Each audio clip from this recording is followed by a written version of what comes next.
Welcome to another Mish-Mashing Battle Lounge with the 2MK team.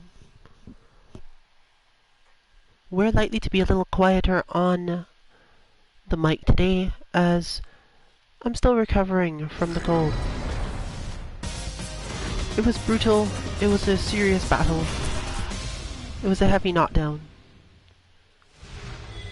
But I'm working on recovery and today we're doing the same thing. Thankfully, we start off with what looks like a Vega, which is the perfect character to start off this particular type of stream with.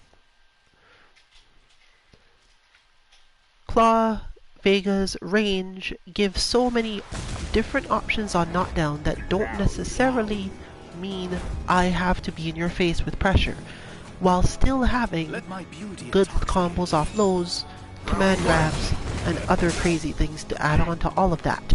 So, it's very important to know when you do get knocked down by this character, especially since Claw's knockdowns, unlike a lot of other characters, take a lot of time. Like, you know that you've been knocked down. You have quite a while to wait through the animation of the knockdown move, except for slide, to even think about how to get up, which means you have the time to choose whether or not you're going to get up standing, get up right where you are, or back roll to get out of anything that comes after.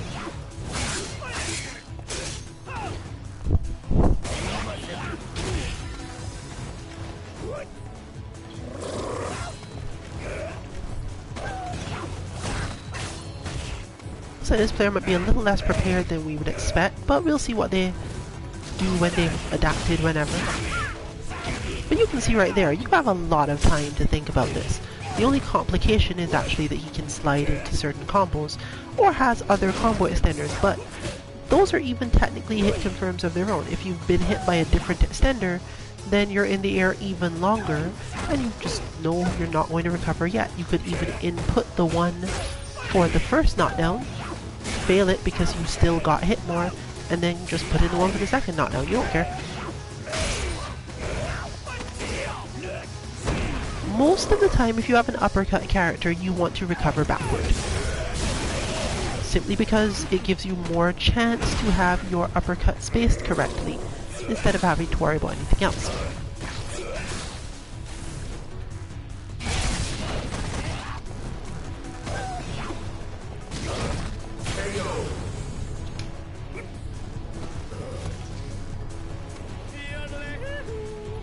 Final round. When knocked down by other closer things, you don't really want to give Claw any spacing advantage, so you tend to want to get up just standing. And that's all you need to understand mostly.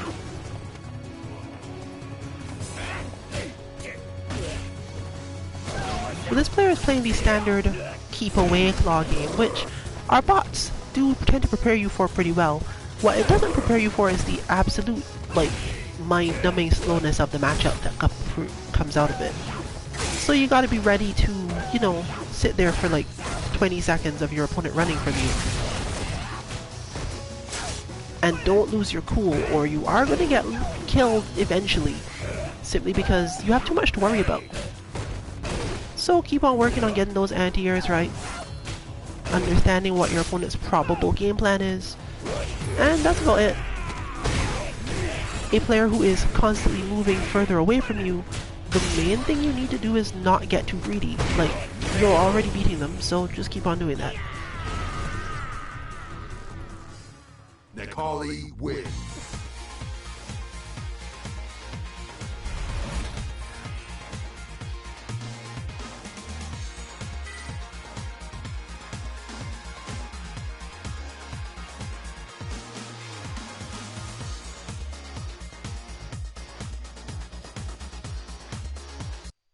Round one. Fight!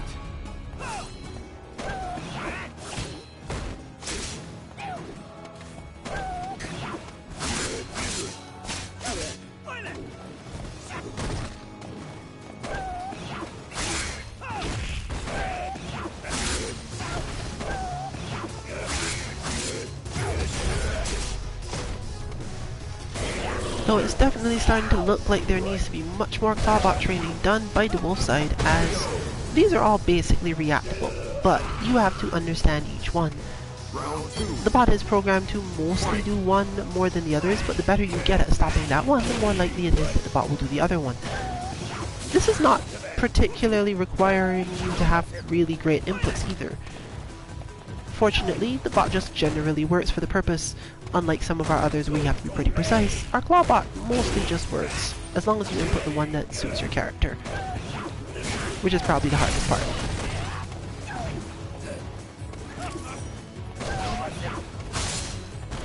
But our wolf is still playing the chase game, so I don't expect this to go well.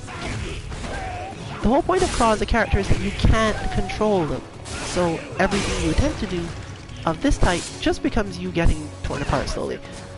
You can't hit the character either. I mean, all of those engagement ranges and so on are almost completely at Claw's discretion. There are very few characters where you get any control over this. But it can be hard to do that sometimes if you're not used to having to be patient in this way or just haven't trained enough.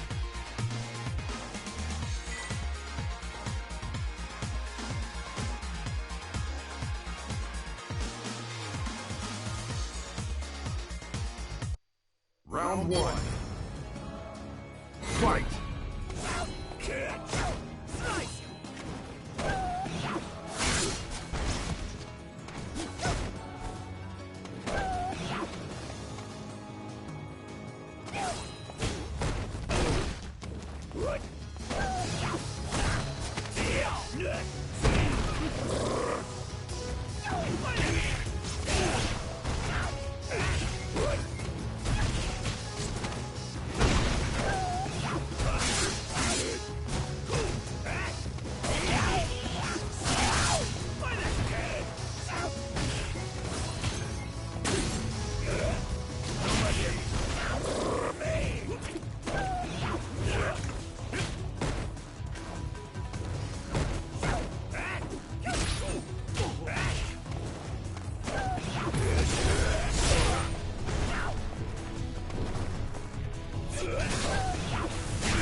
Round 2.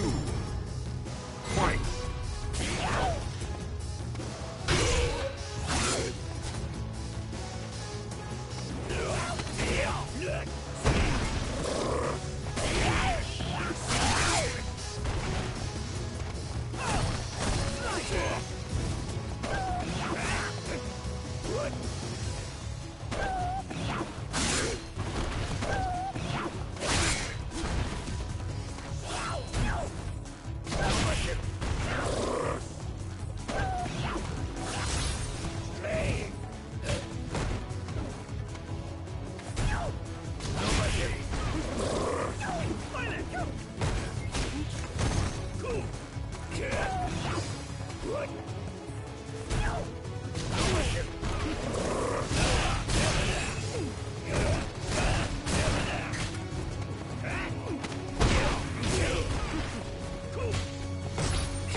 Final round.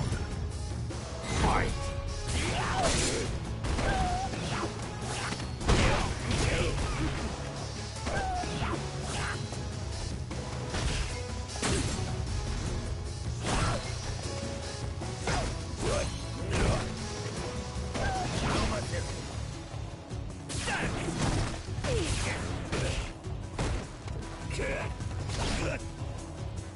Slice you!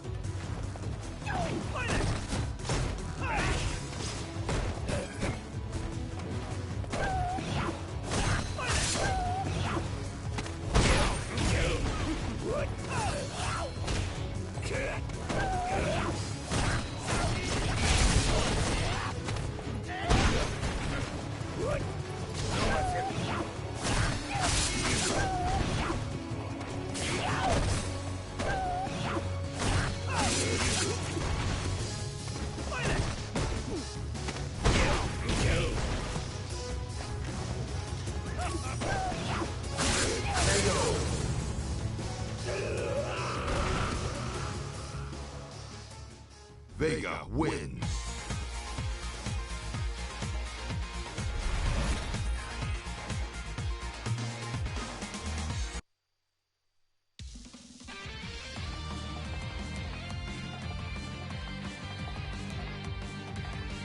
It's go time.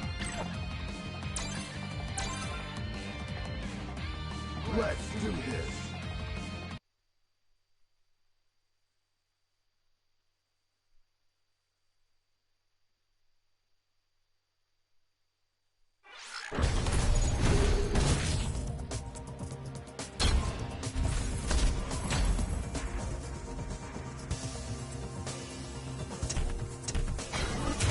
I'll show you the epitome of beauty.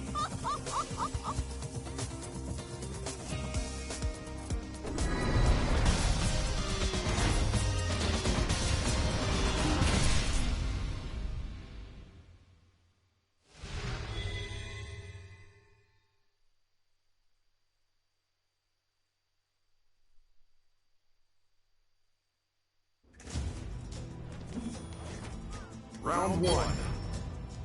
Fight!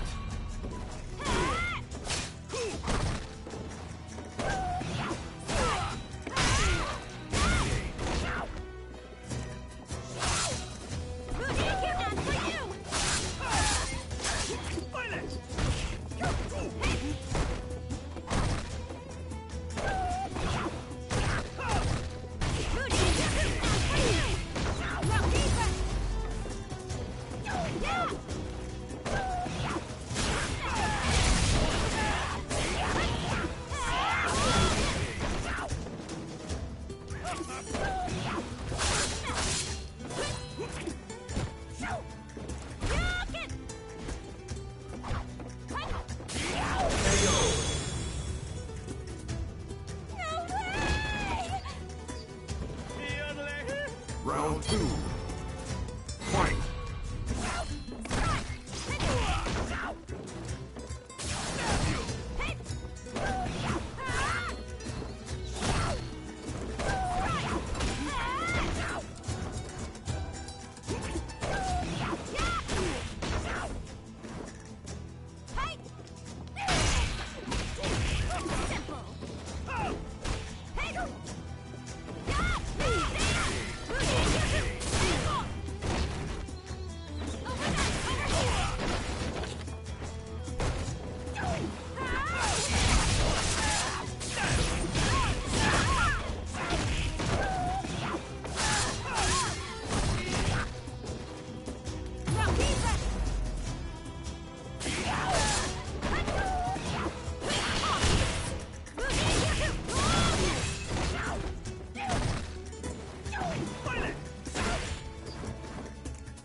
Final round.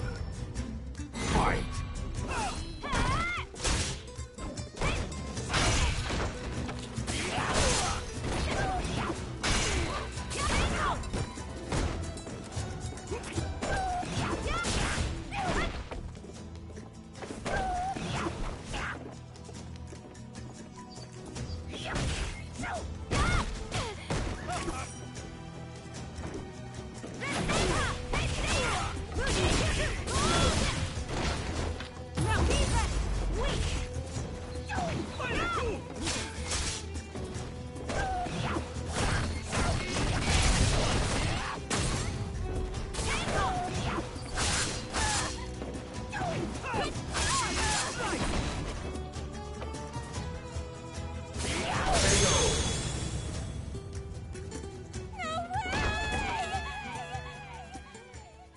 You lose.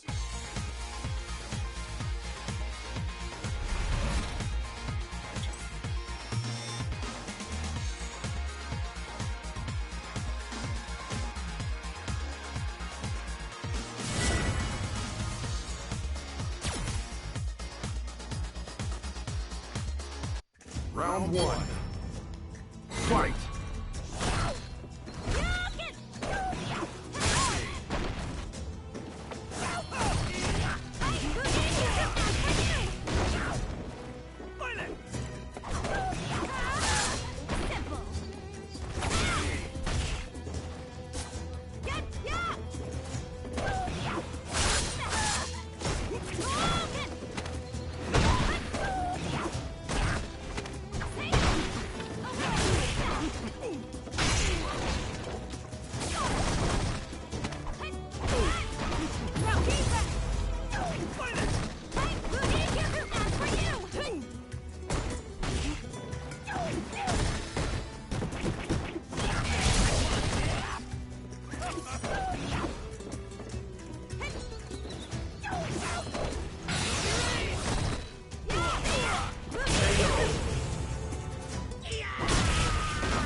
two, fight!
Final round.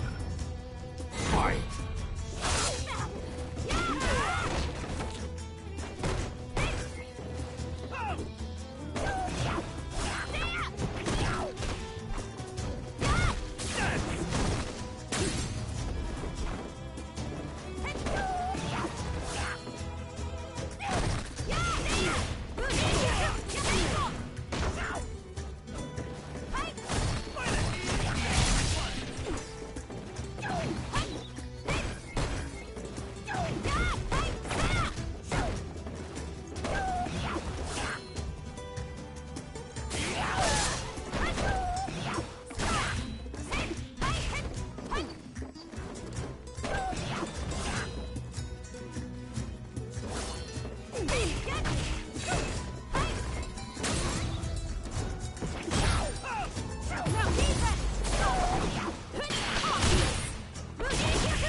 You win!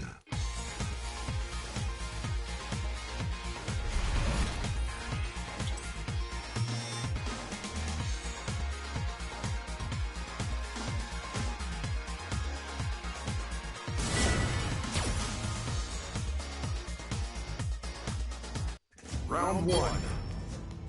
Fight!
beauty is unshakable.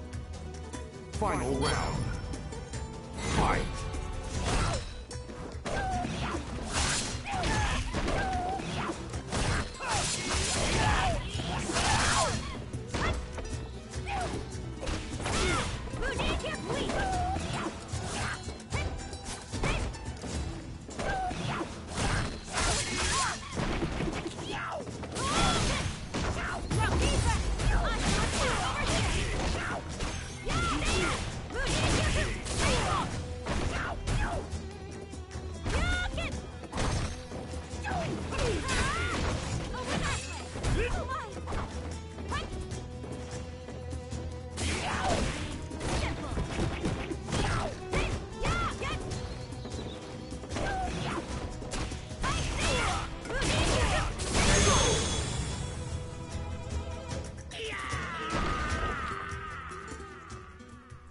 You win!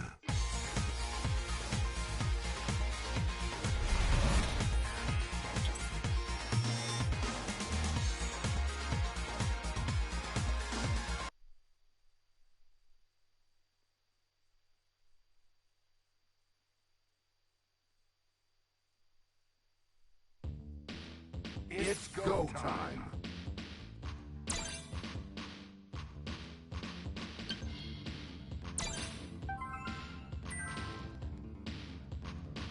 Let's do this!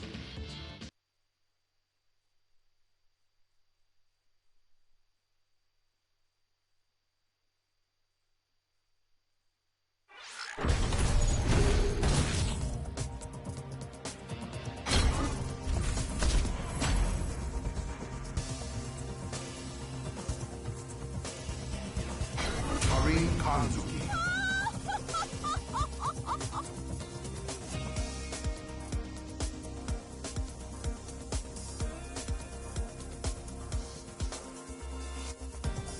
Nekali. Tsuyukita.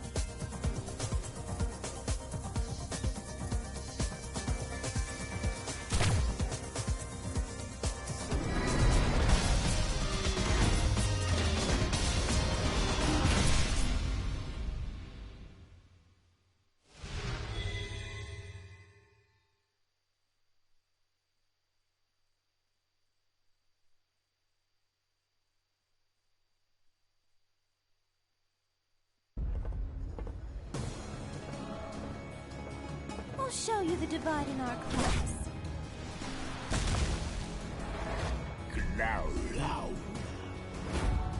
Round one. Fight!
Round two. Fight!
Final round.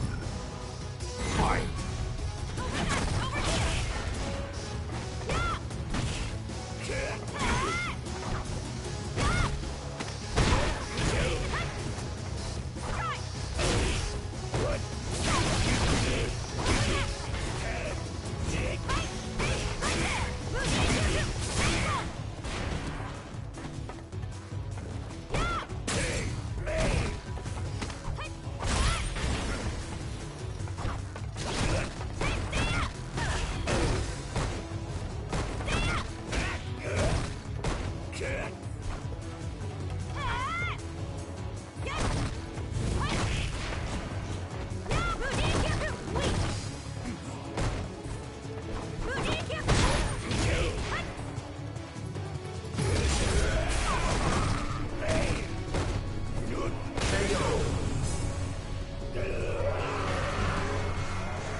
You win!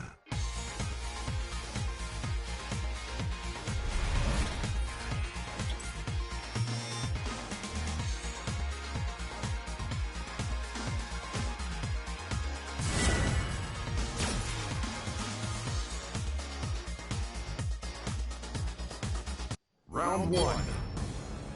Fight!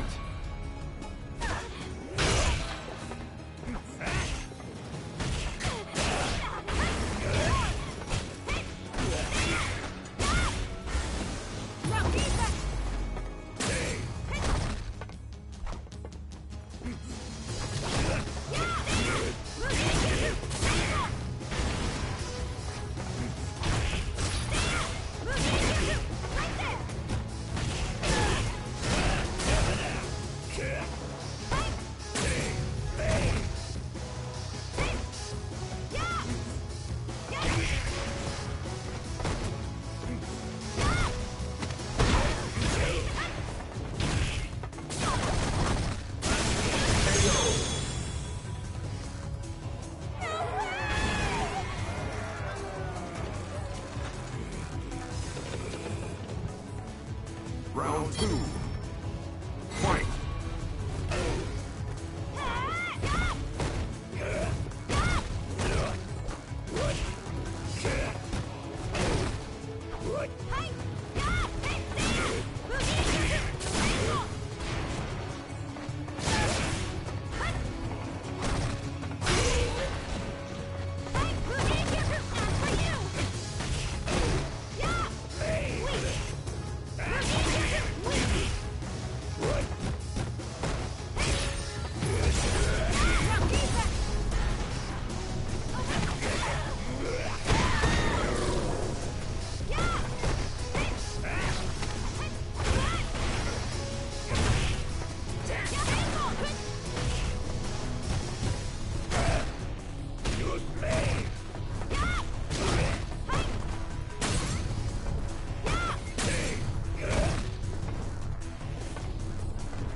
Final round. Fight!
Round one. Fight!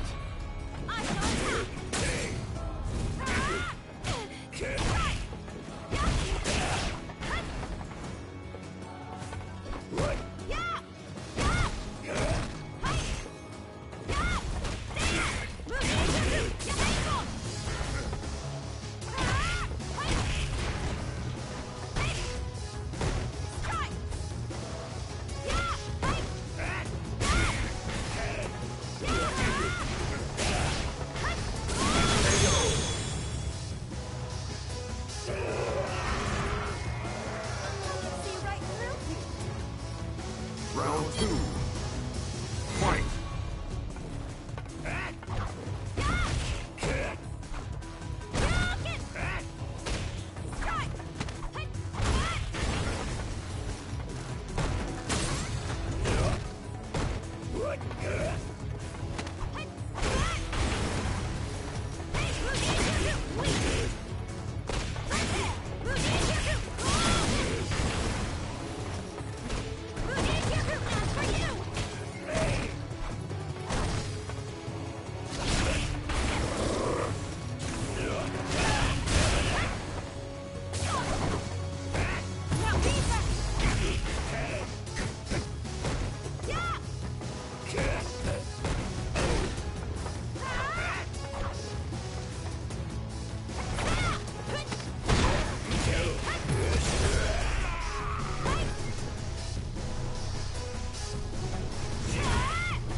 You win!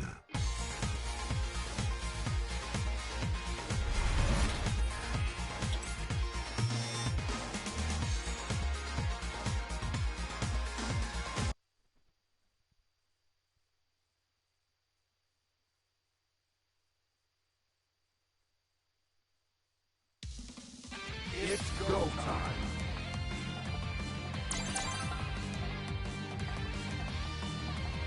Let's do this!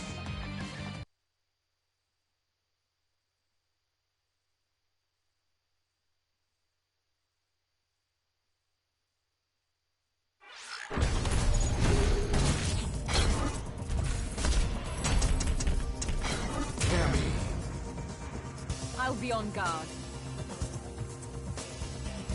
Akira, 風間明行きます。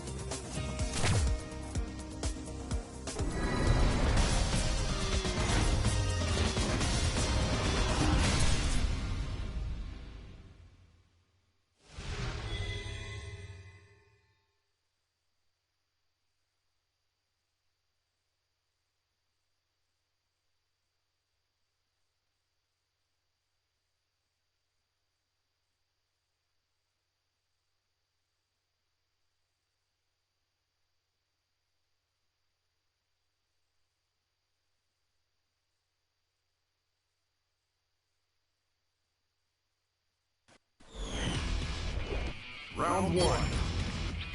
Fight!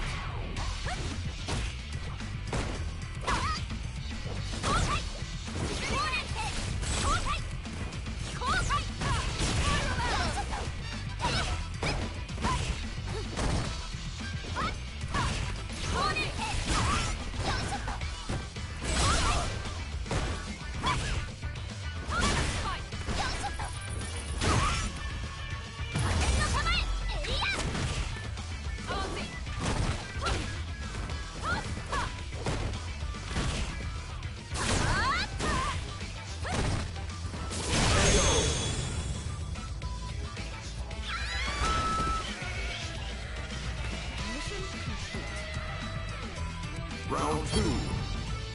Fight!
Round one.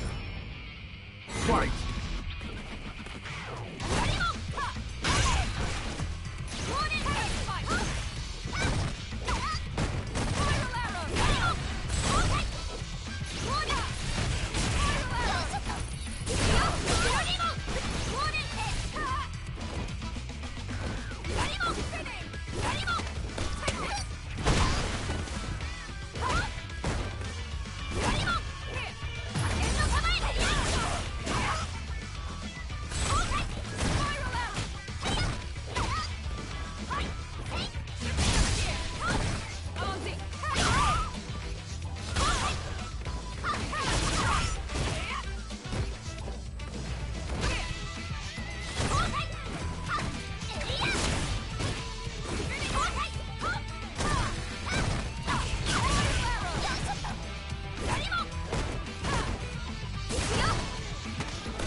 Round two.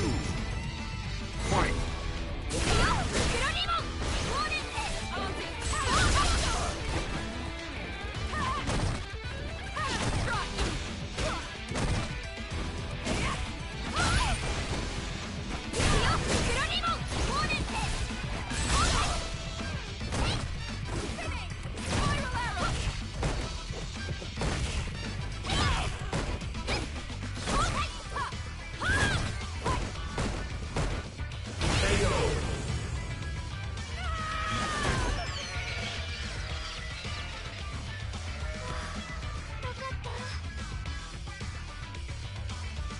Final round.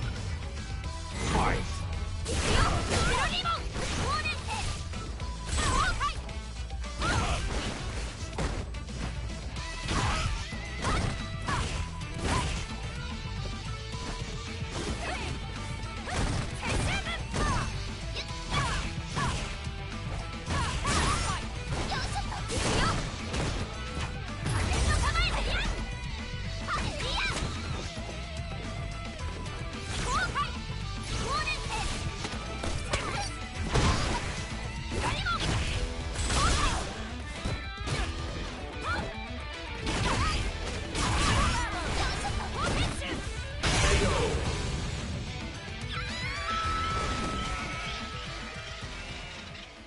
You win!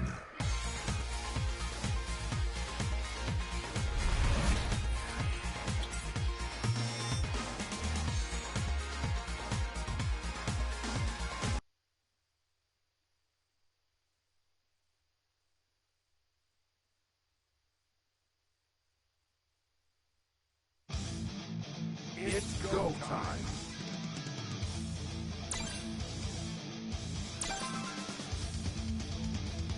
Let's do this!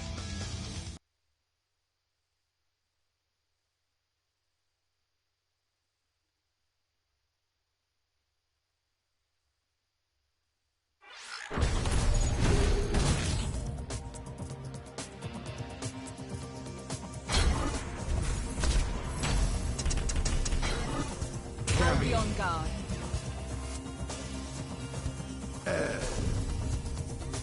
Instant kill.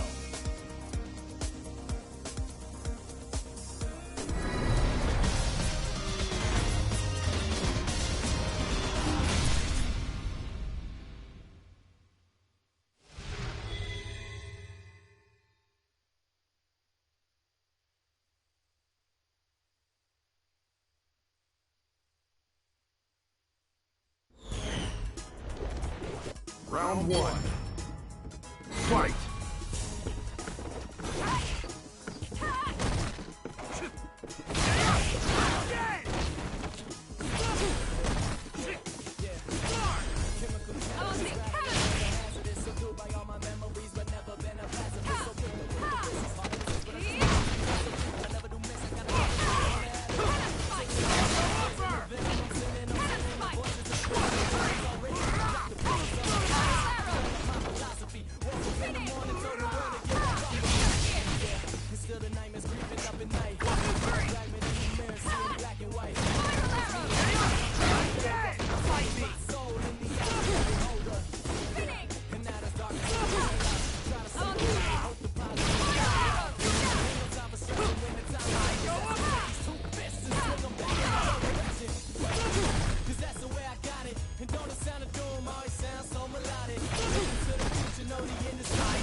Final round. Fight!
You lose.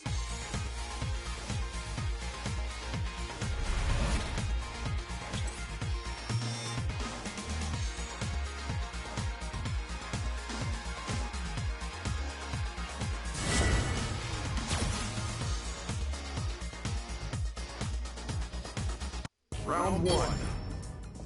Fight!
Round two. Fight!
Final round.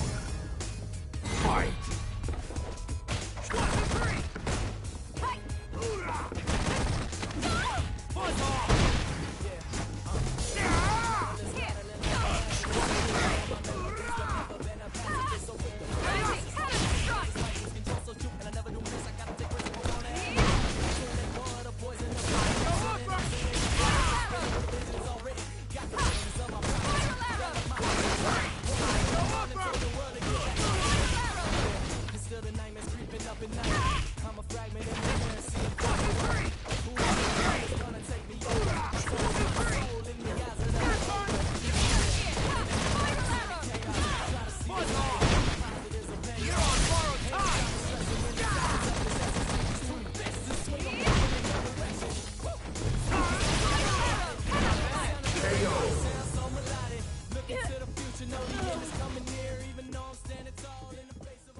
to miss.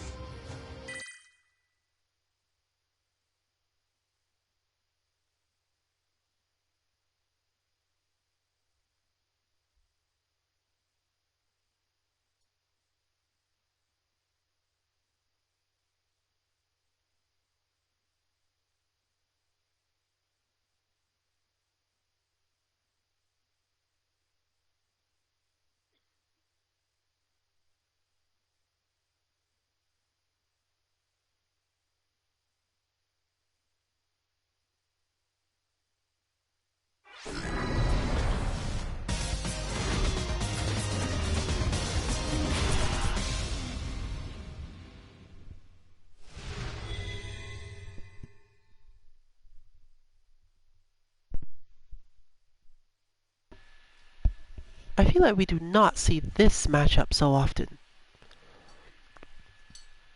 Both of these characters are pretty good at defending against each other.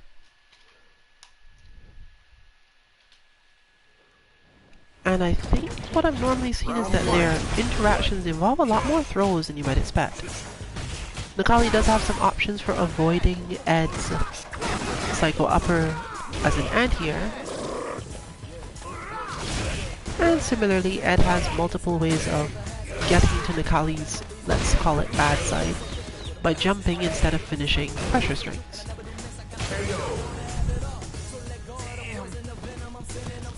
But situation still stands. They both can defend. It's more so a matter of mental overload at any given point.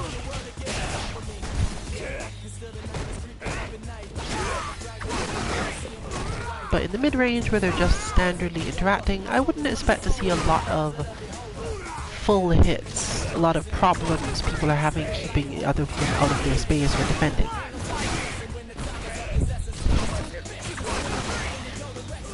Which means that this is largely going to come down to a matter of patience. Necalli's no boxer, but this is pretty much a boxing match. Whoever loses their cool, or missteps first, tends to take a decently large amount of damage and therefore lose.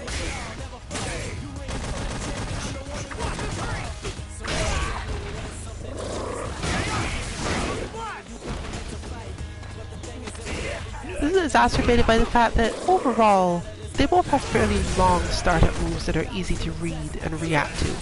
So it's not as if either player is hoping to overwhelm the other with their cool ideas. The jump is among the best things you get, and I guess you could also count there would be some reads as just demonstrated, but overall, nah, not really. Final round. Fight.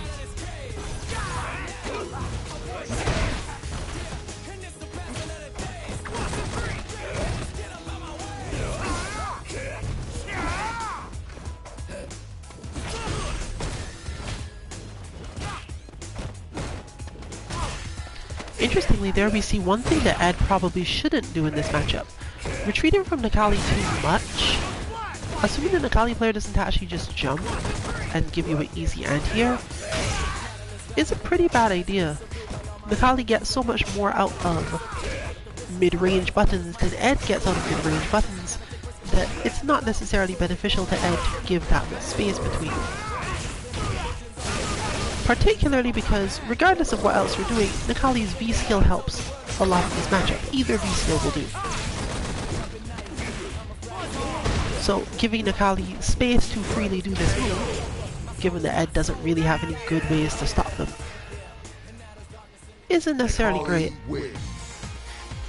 It's worse in the case of V-skill too, because almost all your good stuff just whiffs over Necalli's head. You might still get a hit, but a lot of the time you'll end up running into the crawling beast if you're even slightly too slow, and at that range you can't hope for any big combos off your jump. In fact, a lot of the time you still land on the crawling beast, you get kind of a trade and things go poorly.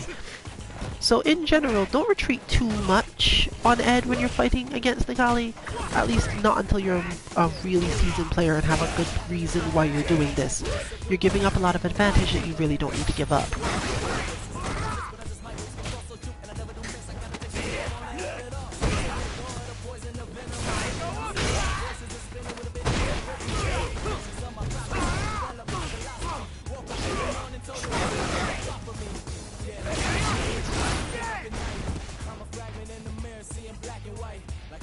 can of course see it working at least somewhat here. If the opponent does keep jumping because you try to get out of their range, then it's a really easy anti-air. It's sometimes really good damage, sometimes. But it won't get you too much further because at higher levels your opponent just won't do it. And Ed takes long enough to charge up and recover from Cycle Spark that if Necalli was specifically defending and therefore capable of doing Disguidance, you don't really get much damage off that either. If Necalli is really on point, you'll just go right through if you launched a projectile, and if you don't launch a projectile, depending on their spacing, you still didn't get anything out of it because you don't recover fast enough to punish them for doing it.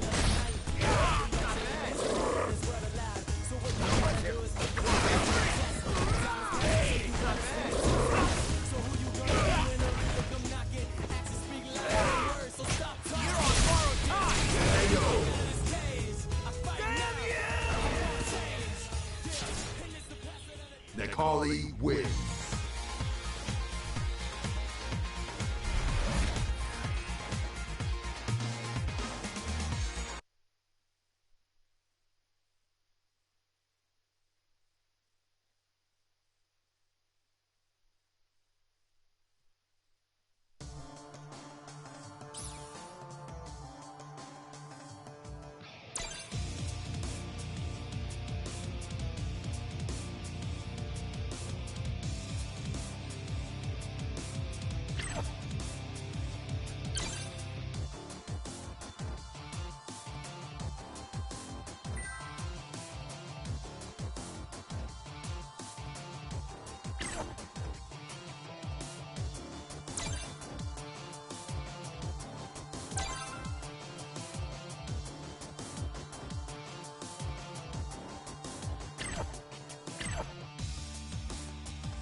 Let's do this. We are now back to Akira trying to find her way. She can use V skill too in this matchup, because the spacings at which it trades with Necalli stuff are pretty good. She has other buttons that trade with Necalli stuff in the same space, but Suntada does way more damage. Even if you don't know what you're doing, it's still better. Necalli has too many ways to prevent you from gaining any benefit from Tutenda, right, thank you. Necalli has too many ways to prevent you from making good use of the power-up fireball, and he doesn't get knocked down easily in the first place, plus he has an uppercut to get out of it if he really needed to. But, overall, once you reach the end of the Necalli push-out scheme, and you think, okay, he's definitely gonna hit another button, you just hit the V skill. Because, unlike most characters, Necalli isn't likely to come forward if he wasn't planning on doing that. Which means that the V skill will whiff, you might get punished, but it's usually not as bad. She's quite good at playing footsies with this character as a whole as well. And because she can just uppercut sometimes, the problem is solved. For those of you who are not familiar, that move actually requires a jump cancel, which is, you know, not a thing you do in this game a lot. But, as you've just seen, it doesn't really matter. You're just getting free V-meter even if all you do is land the Tutenda itself. So, go for it.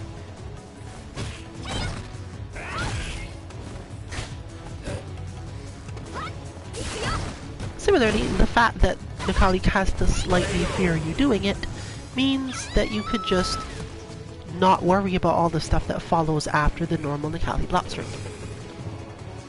Round 2. Fight.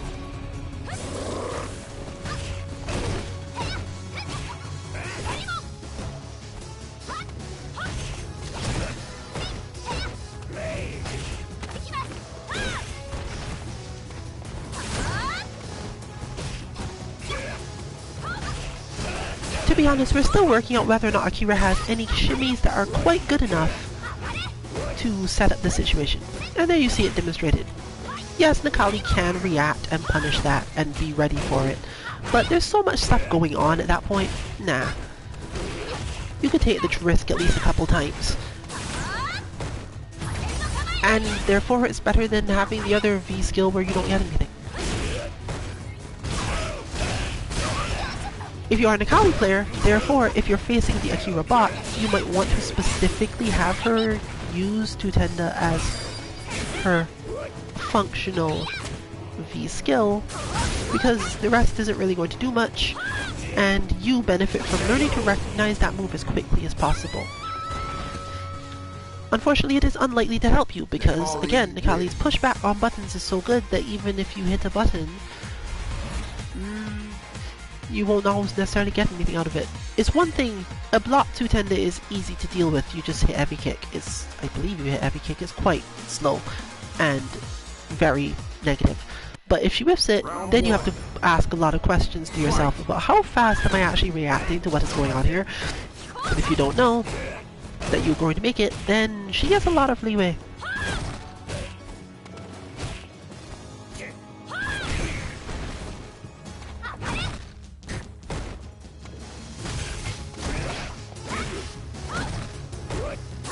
It is also one of those moves that has so many active frames that if it is timed correctly on your wake up, or in some other situation where for some reason you're likely to end up blocking just the end, this is rare but it's possible, you're not necessarily going to get all that hurt.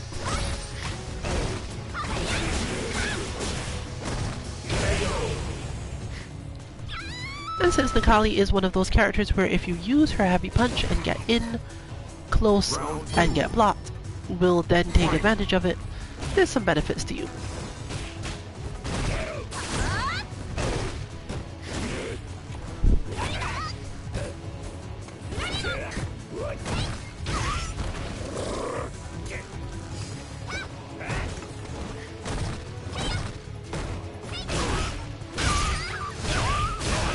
We have not fully tested it yet how it interacts with Stomp, I believe, but I think Tutenda wins. I might have just been thinking about it when I was looking through something though.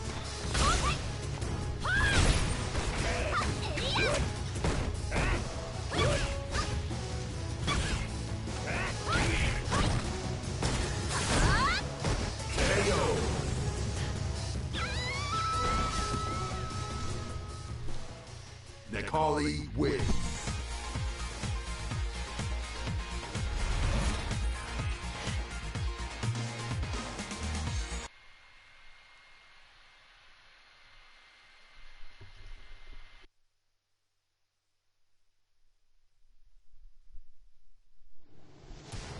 It's go time.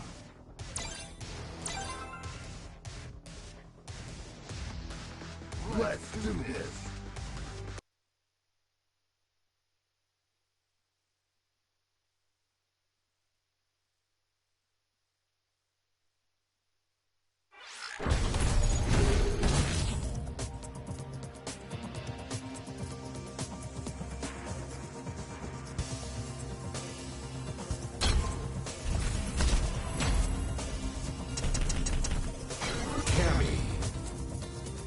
I'll be on guard.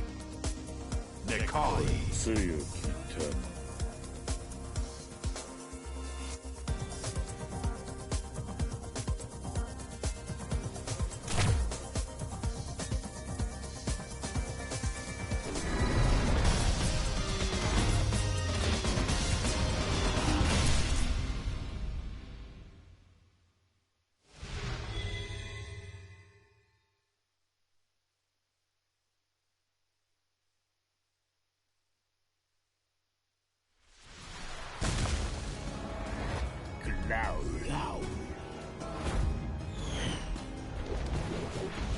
For those who I wish to protect, I will fight you.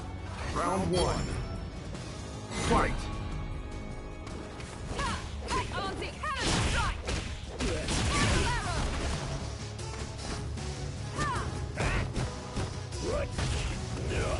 Easy!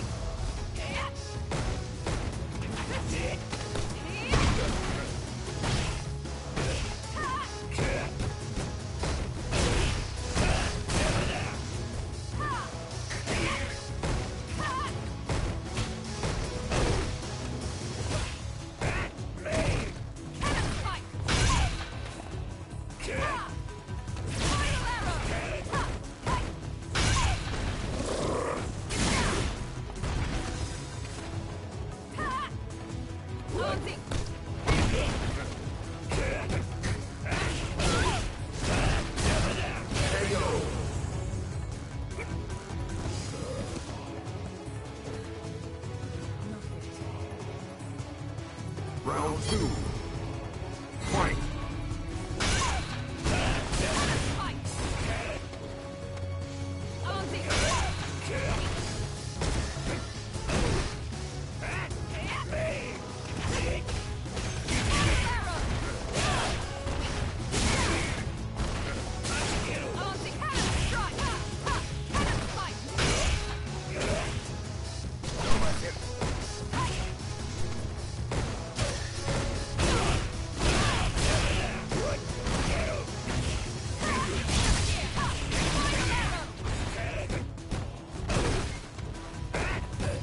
The hardest parts of playing Cammy is the sheer amount of time you have to devote to just moving in certain matchups. You're not moving because it's going to get you anything, you're not moving because you expect the opponent to hit buttons. No, you're just moving because you have to keep moving.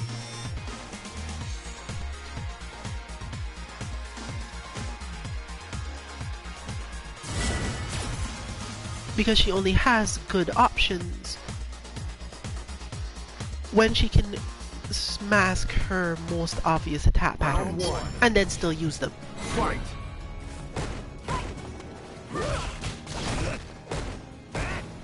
That is one of the great strengths of the character.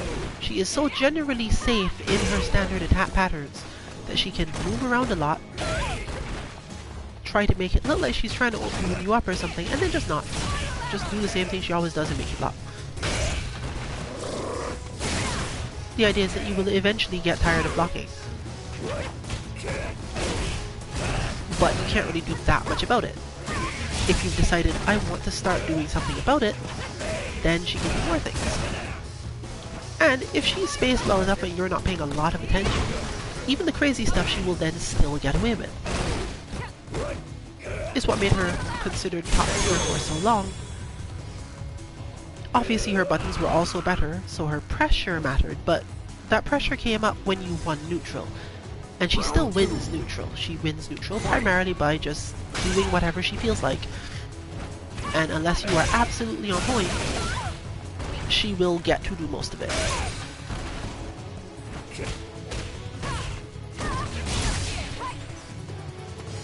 Unfortunately, this got her a reputation as a character that hits buttons, which is not what you see when you watch really high-level Cammy players play. They don't so much hit buttons as they force the opponent to block every now and then when they know that's going to happen, and then move around a lot. Beyond that, she has basically standard damage level punishes compared to nearly the rest of the cast. She has a couple ones that go really good once she has enough meter, but other than that, if your idea was, I'm going to punish my opponent whenever they make a mistake, you're probably better off with a different character because she doesn't force that level of mistake that often.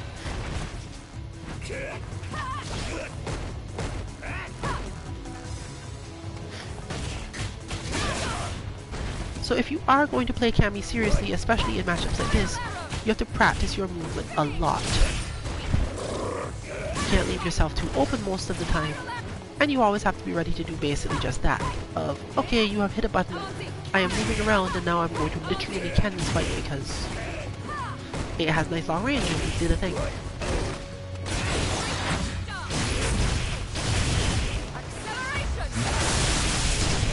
Part of the reason why you have to focus on this is because she is a very low health character. Despite her speed, if you mess up too many times while trying to get your opponent to do things, then you lose all your health and die.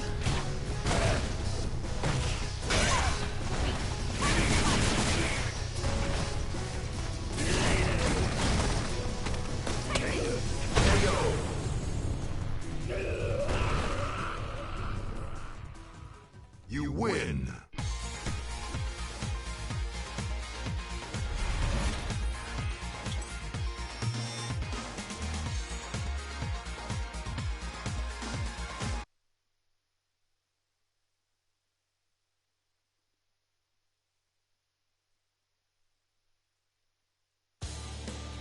It's go time!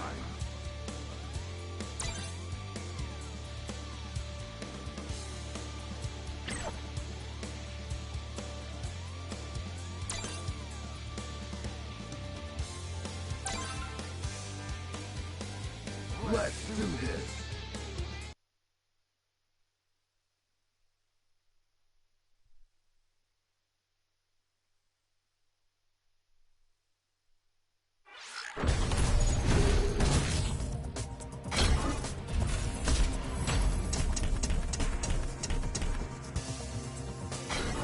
Be on guard.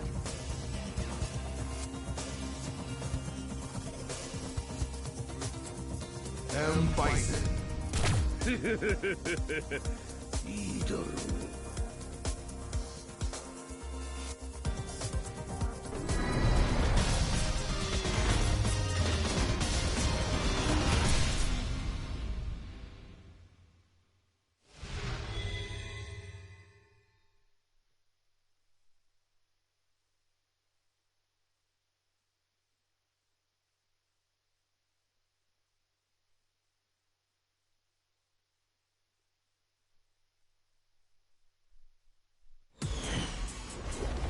Round one.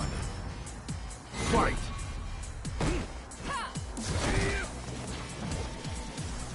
This is another matchup where it matters even more because honestly, Bison's not that punishable for Cammy. It's not particularly odd that this is true because of just the way their buttons are.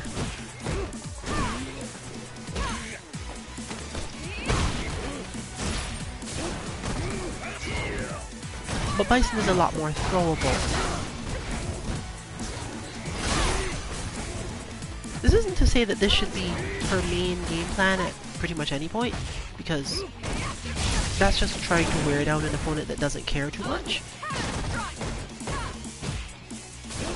But since nearly everything else has some form of counter, and Bison has more health, you can't just play out the middle all the time.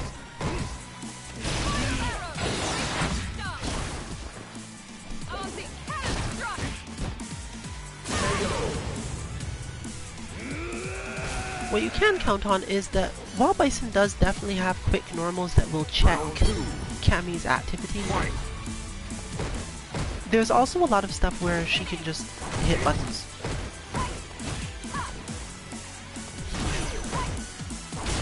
And since parry doesn't work on those, yeah, that helps as well.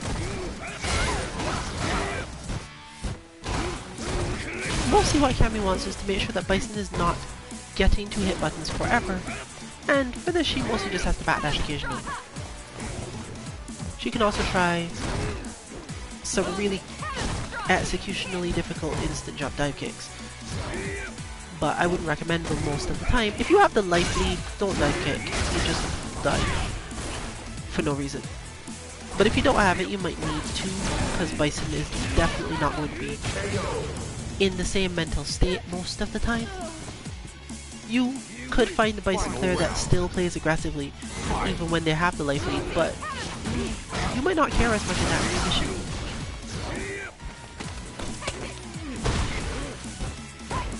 Because chances are you could use your meter in some way to help you get some spacing or other advantage. She does get good Oki off her various knockdowns, so you don't really care. Bison does not have great wake-ups, and is particularly susceptible to Cammy's and shimmies in particular, so yeah. If you really want to put pressure on them, you can dash up and then fake going for the throw, but end up just doing the dive instead. This would not work on nearly any other character, but because of the way Bison's buttons are, you will get away with this fairly often, simply because there is no other thing Bison can do about it.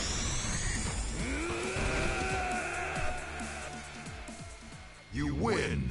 When you face someone with basically superhuman reactions who's expecting all your dashes, sure, you'll have the problem, but since you can just dash block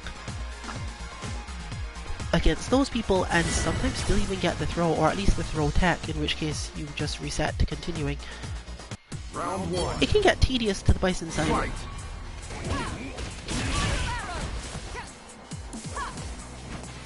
But the sort of person who can do dash up, instant dive kick, and not feel any worse range about it, and get the spacing for that, is probably not the sort of person who needs blind Bison.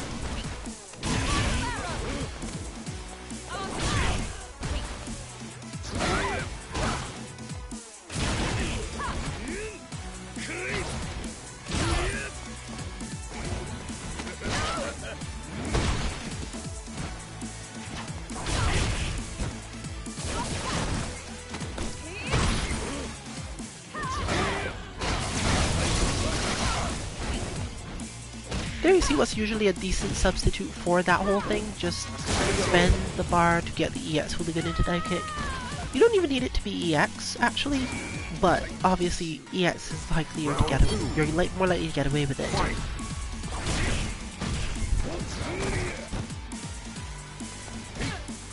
One of the main things you have to train, which our Kata 30 series will generally get you onto, is when you backdash, stop watching your character. And this is particularly important for Cammy players because Cammy's backdash doesn't look normal. So you have to know where you're going to end up when you backdash. If you find yourself still visually confirming where Cammy is after backdashing, then you're going to have problems. It's probably because you don't play Cammy enough.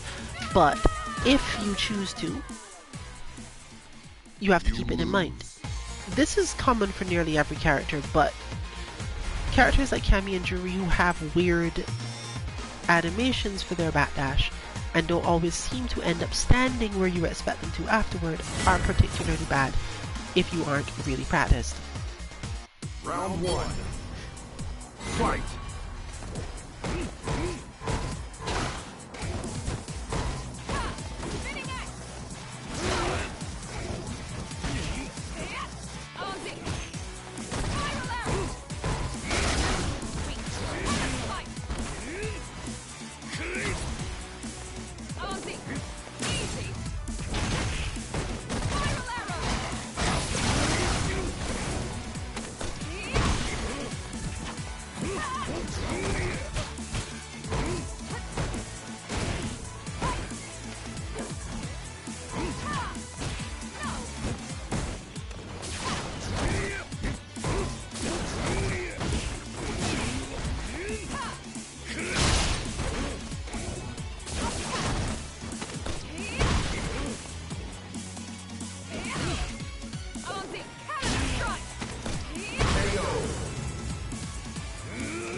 Round 2.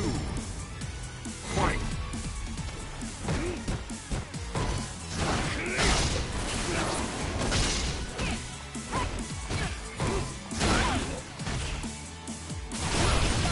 From Bison's side, therefore, this is your optimal situation. Once Cammy's cornered, she can't backdash. When she can't backdash, you don't really have to do anything except guard your position. Sure, she'll eventually spend meter to get into a good position, but if you were spaced correctly, you won't be in danger from her doing this.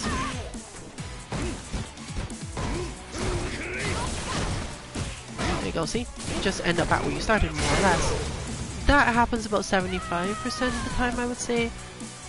It's hard to tell because good players at high levels, the Bison stands somewhere different and the Cammy does something different, so the numbers seem to stay the same.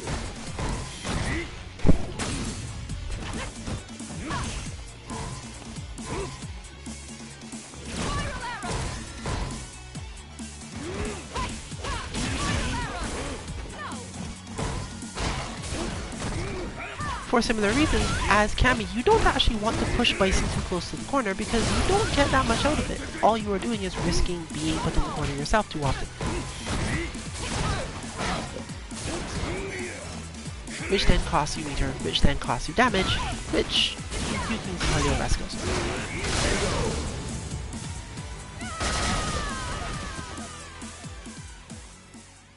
You lose.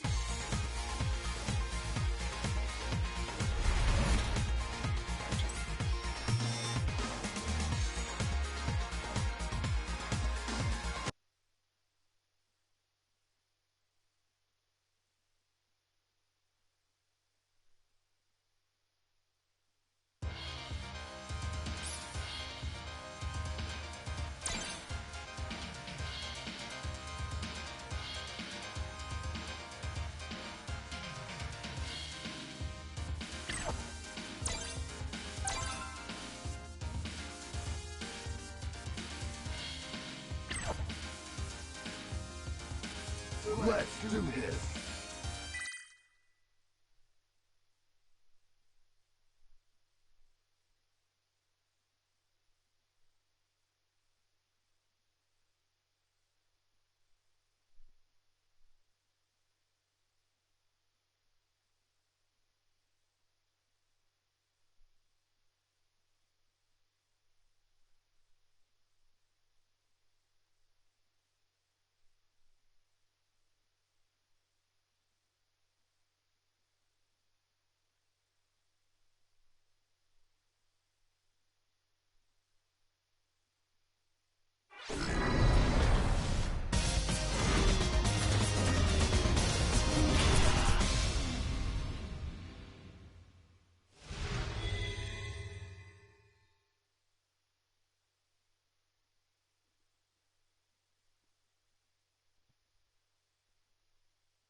Round one.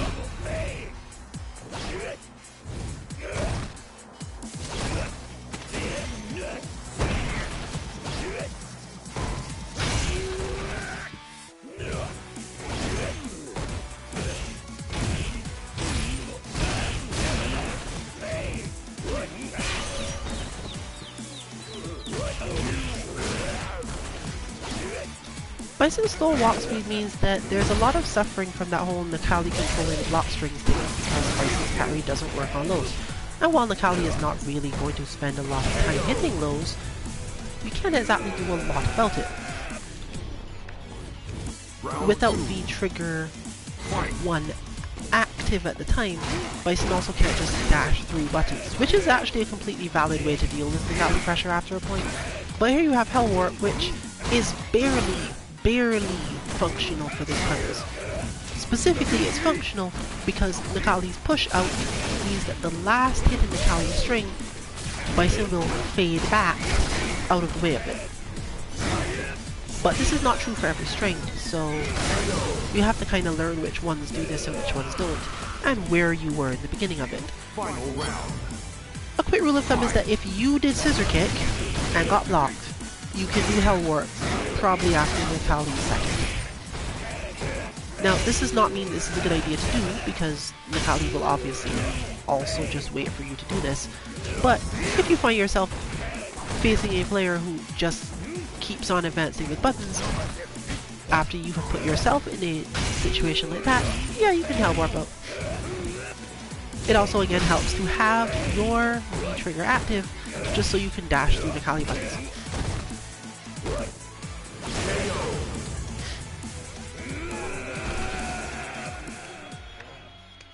Necalli wins. Alternately, you can just go with the idea that, you know what, eventually I'm going to get out of the point where you can hit your lows, or I don't care if you hit me with your lows, so I'm just going to parry anyway.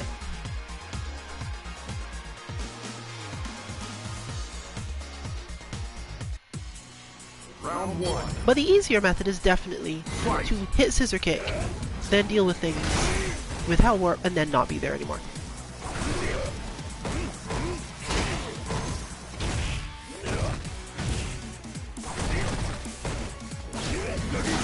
There you go, see? Necalli, unfortunately for Necalli, will generally not reach and end up in a defensive position. Now, this is not required. Necalli can absolutely hit Bison out of this if it's expected. But if it's expected, then Bison doesn't care because Necalli's control of the situation, this bit of pressure, just never happens again. So, who cares? Plus, the more Hell Warp you have, the more you have V-Reversal. And the more you have V-Reversal, the more you can use V-Reversal instead of Hell Warp when you think your opponent is going to try to trick you. Necalli's easiest answer to this is to jump. It doesn't solve the Hell Warp problem, but it does set up some other actions and possibly allow for like throws and stuff.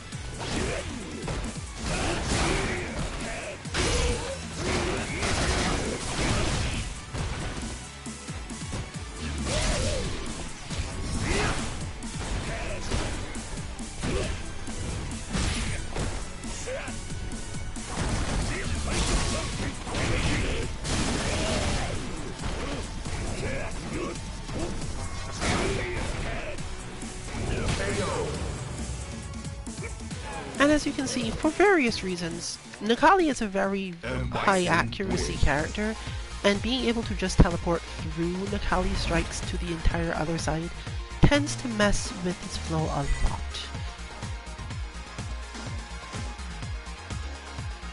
It doesn't really have to do with combos either. It's... honestly, I don't know why that happens. Round one. It could be a cognitive thing, and very high level players don't run into it. We just haven't seen Necalli versus Bison in so long that I don't know. But it's still definitely worth consideration because you have to pick a V-Trigger and he's not likely to let you use VT2 all that much.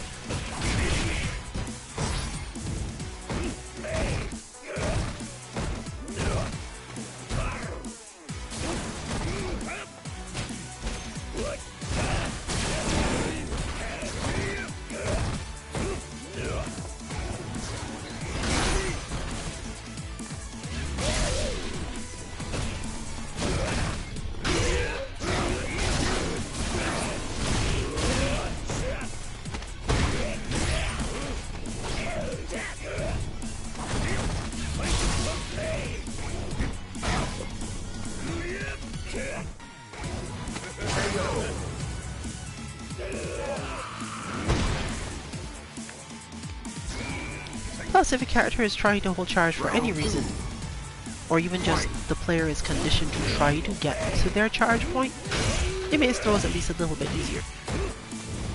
Even for someone who has trained against our Bison, our Dictator bot, and has learned how to detect that throw most of the timing shifts when VT1 is active and the problem goes away to some extent.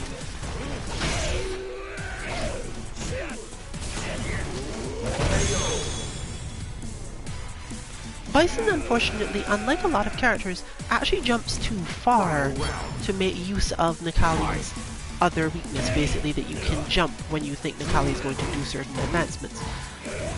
Because when you're doing this, you often need to be able to do it with the intention to cross up. And while Bison's cross up medium kick arc does tend to work, Necalli has so many other ways out of it that it doesn't really help.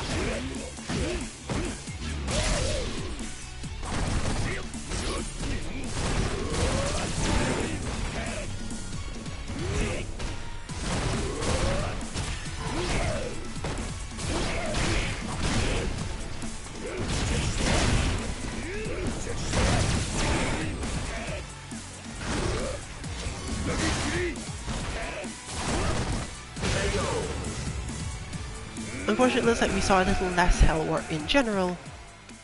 Necalli wins.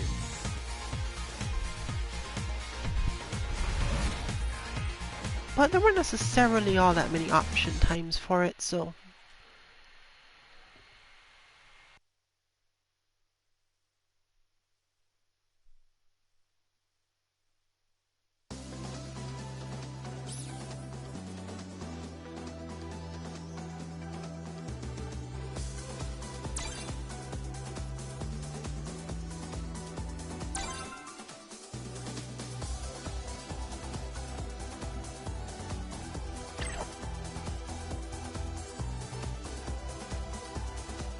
Let's do this.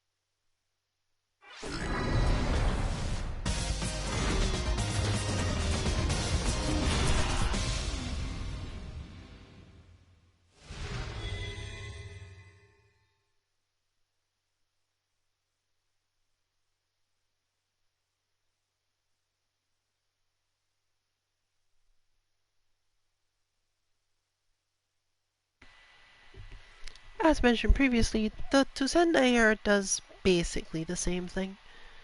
There comes a point in a Necalli string, even the more aggressive Necalli strings, where Akira can just hit it. Or, obviously, she can uppercut.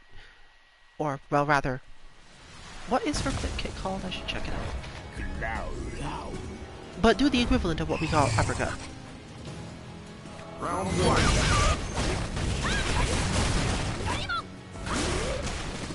However, dealing with Necalli with VT skill 1 is kind of harder because it means that the timings and spacings for certain things don't work as well. She can't hang out in neutral as much because it's more likely she'll get caught by something.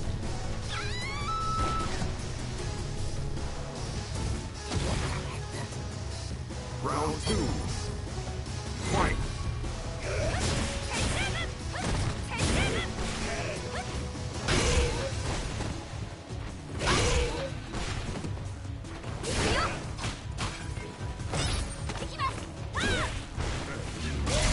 Unfortunately, this character actually has a really great standing medium punch, so you can get away with quite a lot of things. The problem being that Necalli's more aggressive strings are explicitly heavy kick enders, so you still get hit if your timing is a little off due to the crush counter.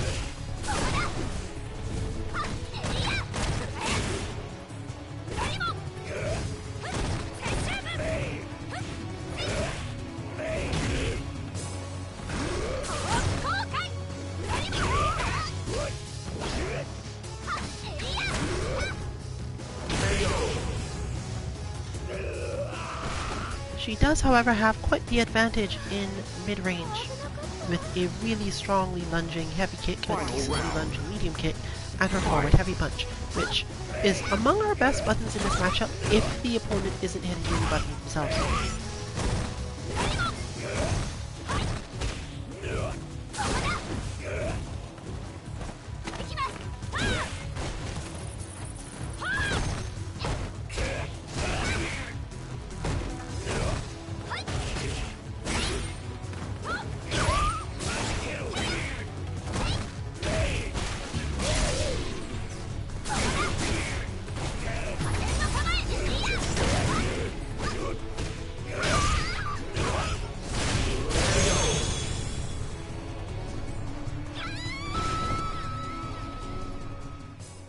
Nekali wins.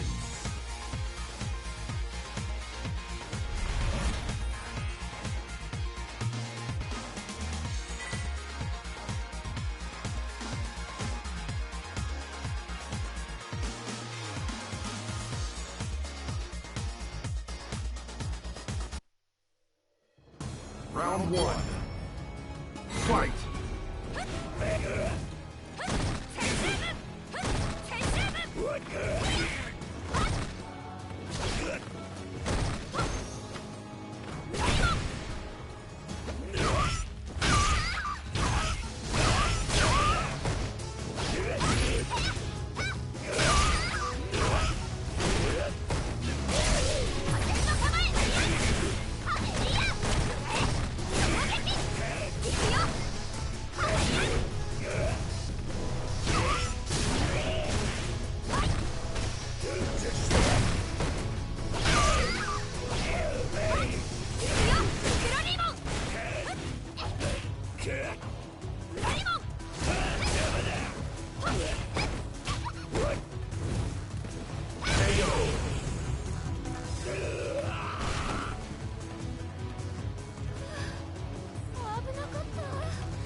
Round two.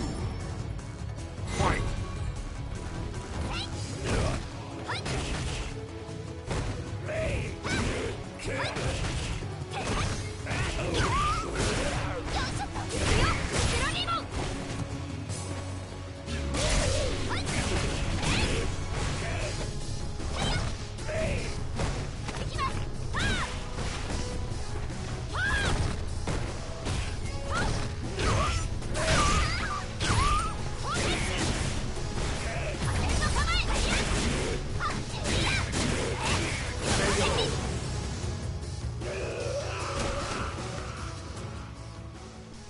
Akira wins.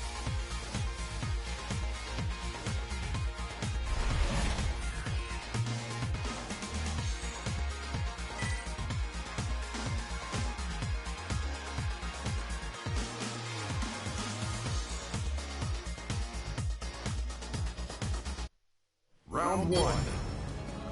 Fight!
Nekali wins.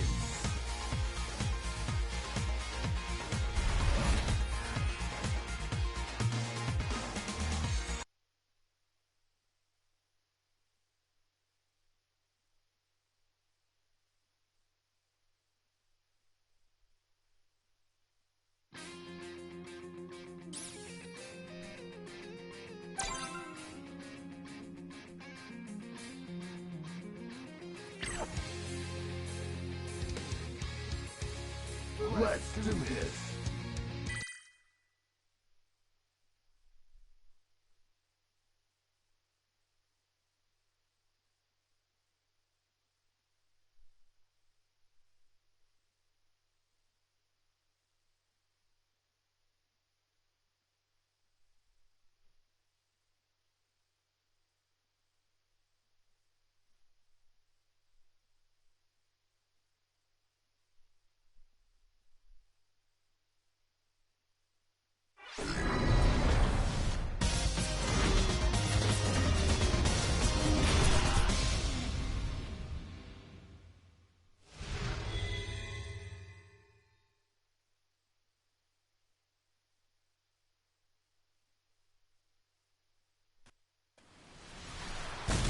Round one. Fight.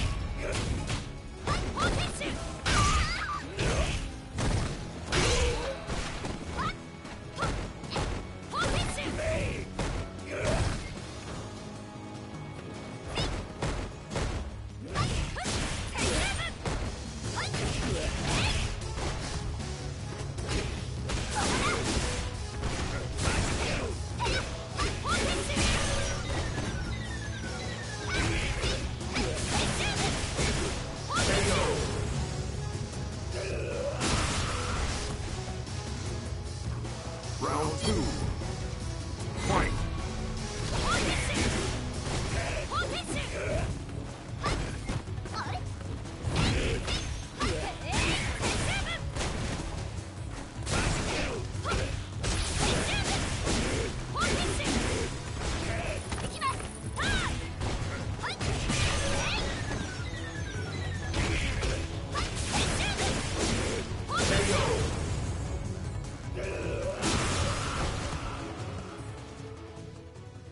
Akira wins.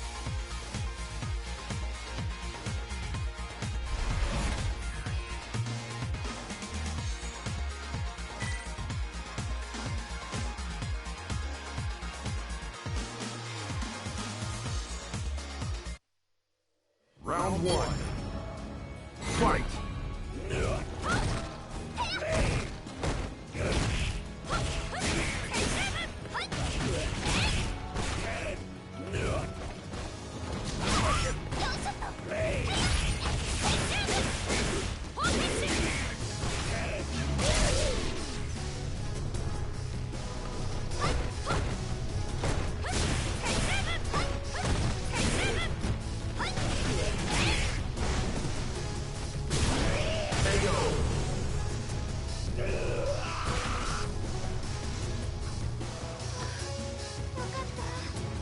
Round two. Fight.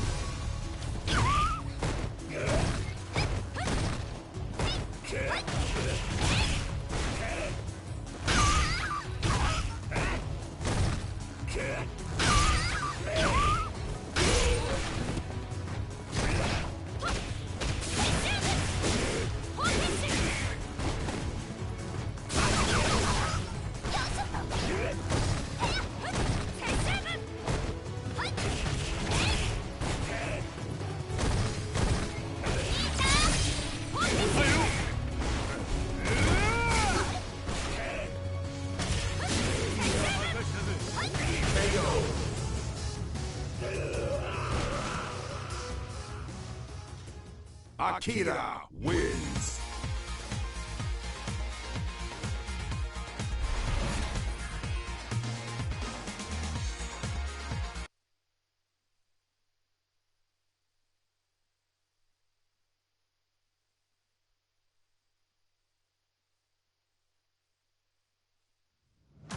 It's go time.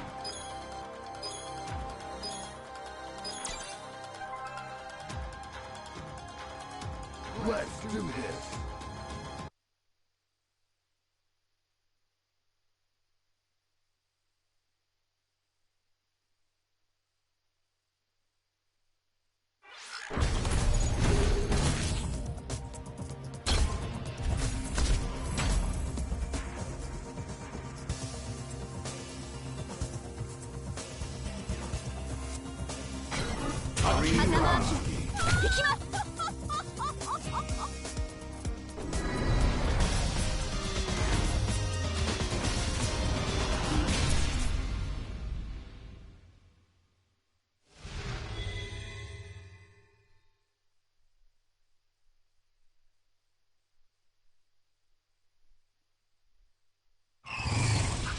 Round one. Fight!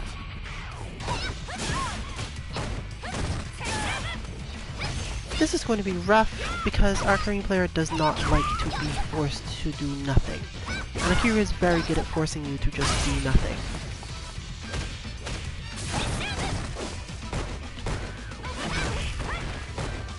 The bot does offer some familiarity with most of the punishes required for this, but you can already see the shift here, because every time she moves, stuff happens, and it's impossible to both move and react to what Akira is doing.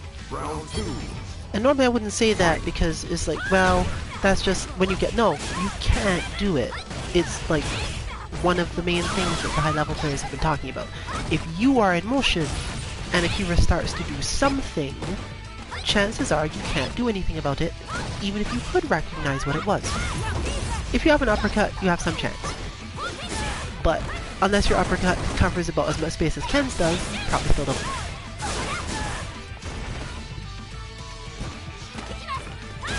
So, what is the answer? The answer is to two things. One, you have to want to play neutral. You lose. This part is easy, because, you know, it's fairly easy to want to play neutral. And just do neutral jumps, get that space and that stuff. But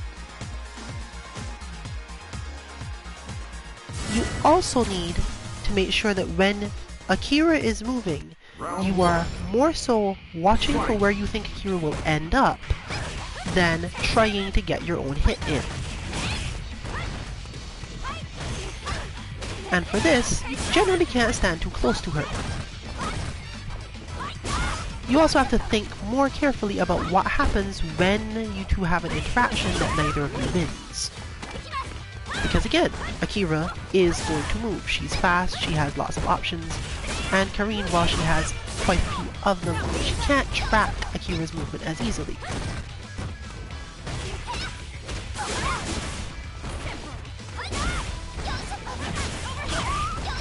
So we can see this is a little better, but there's going to be a lot of, hey, you can't get away with that on me because I will move after it, and you will not be able to stop me from moving.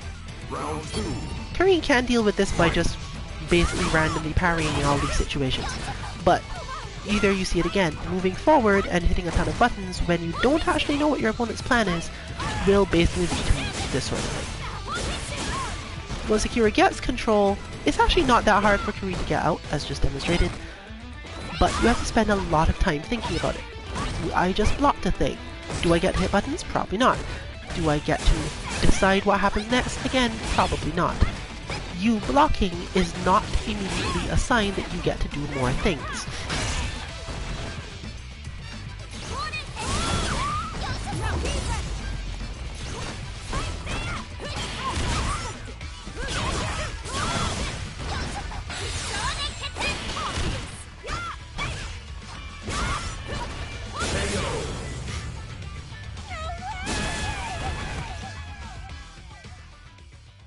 You lose.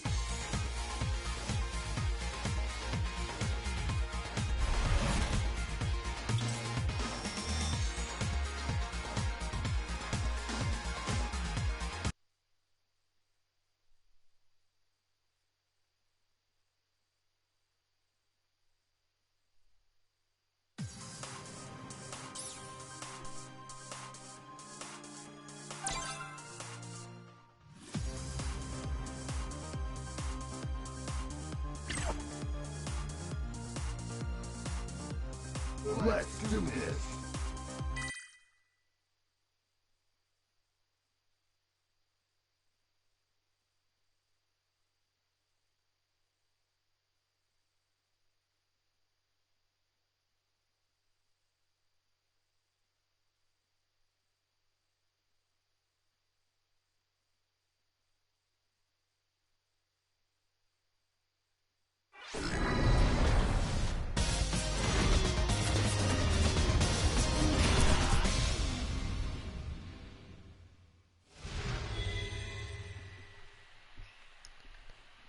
This is moving into probably our last on-stream match of the night, maybe one more.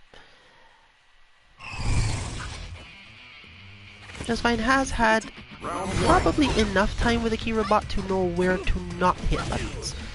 But that does not really give you an option of understanding when to hit buttons. The good thing here is that the Akira Bot does a really good job of simulating how most Akira players play. Just with less damage.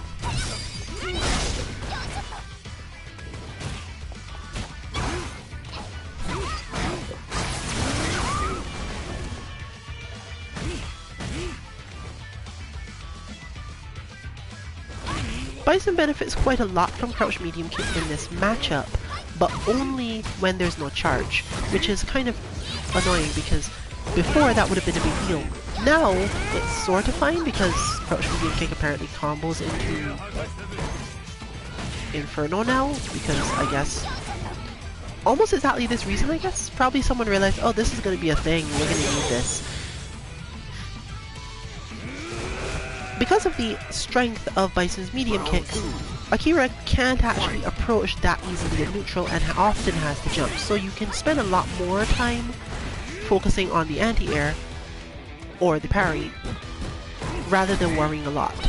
And since Bison can easily put her in situations where she isn't close enough to really threaten, but still has to worry about Bison options, you can see that this isn't, it's not really a pushover match for Akira. She ends up doing stuff like that, trying to get in closer very fast, and being unable to do a lot about it.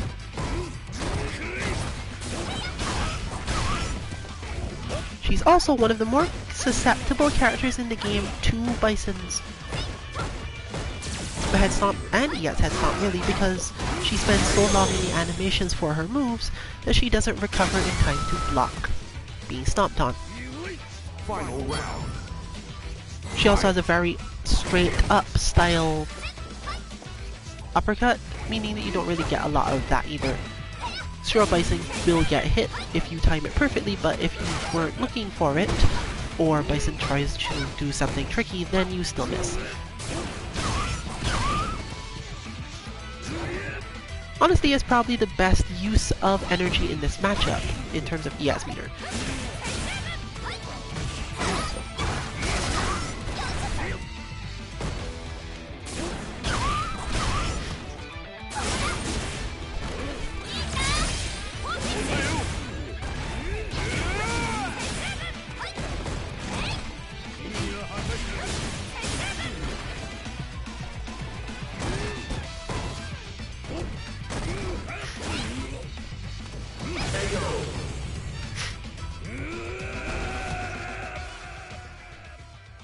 Akira wins.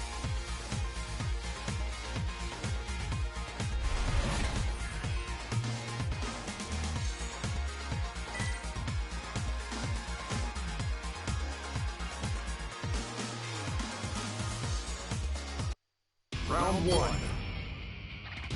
Fight.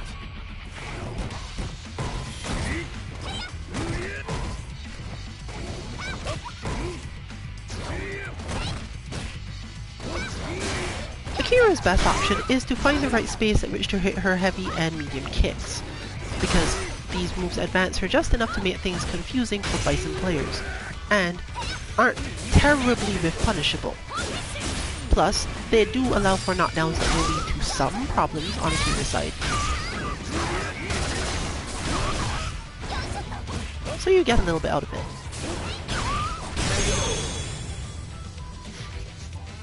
Characters who want to be mobile so much are really easy to head stomp on. Fight.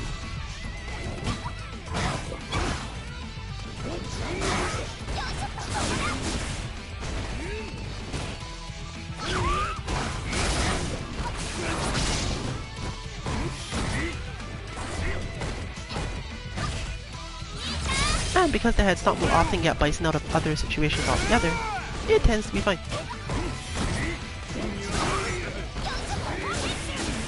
At most ranges where it would be employed, it still functions as an anti-air.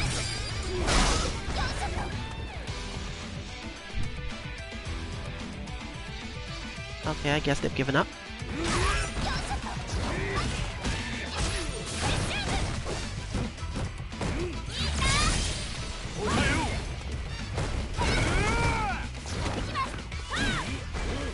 Oh, no, they were just baiting.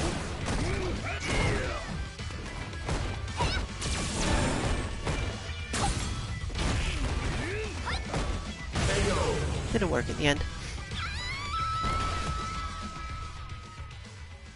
And Bison wins.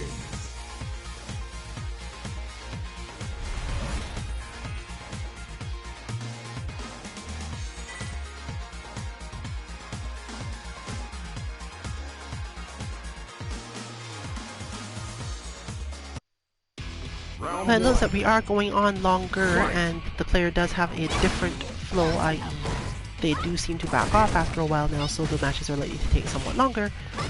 Therefore, this is probably the last match of the night. We still didn't get to release our Akira bot or our Oro bot because couldn't do this guidance and was too sick to actually generate most of the content required. The complexity of the bots means that I couldn't just ask the team to throw out a backup. There's enough pieces in there that you actually have to know what you're specifically saying in order. So, you'll have to wait until later on for those. We will once again try to get probably both of them out this week, now that we've had so much more time to look at them. And a lot of confirmations on Oro's side mean that we could probably do Oro bot on Wednesday in this guidance, and Akira for Friday.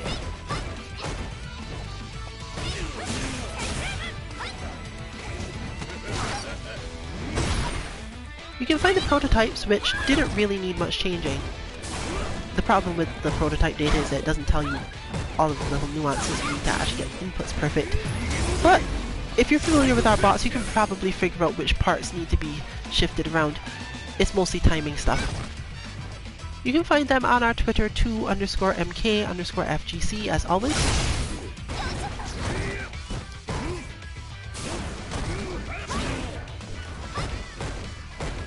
And when the bots are eventually released, they will be at 2-mk.org under the usual Akira-bot and Oro-bot.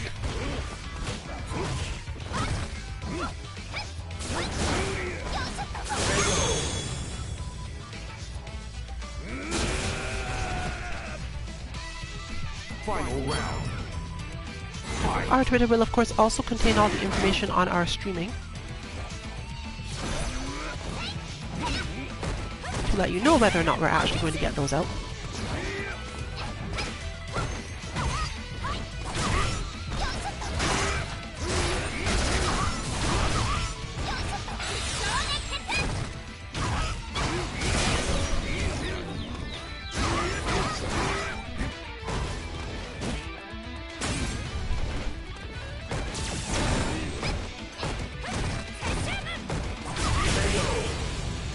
But that seems to be it for the night.